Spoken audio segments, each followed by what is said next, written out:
What's up, guys? Today I'm going to be showing you how to replace your brake light bulb on a Chevy Cruze. Check it out. You're going to need a screwdriver, flathead or Phillips, and to open the trunk. With the trunk open, you're going to see these two things right here. You're going to grab your screwdriver and you're going to pry these back. Alright, just like that. And then remove those two screws that are in there, which are Phillips, and the light should slide out. With those two screws removed, you're gonna want to make sure that this is out of your way so it can come out, and then just pull it. But I'm gonna need two hands with this, okay? So here. Just like that. And then you can unplug it from inside. Actually, let me show you.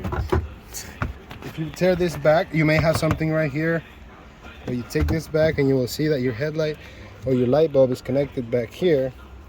So just pull this back and then push, pull this, just like that.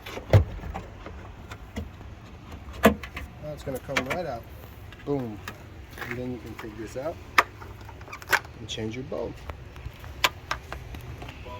Here's the old one right here, and here's the new one right here. So you can see both filaments are complete, and in this one of them is broken, and it also looks all burnt up. See that top one is not connected? That's how you can tell it's bad. So now, once it's in, just twist and fold. You know, get it into place like that.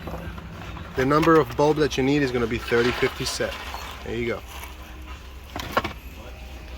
Reinstall it in the reverse order, and you're good to go.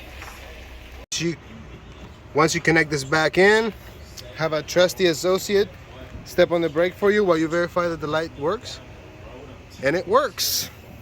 Ta-da! All right.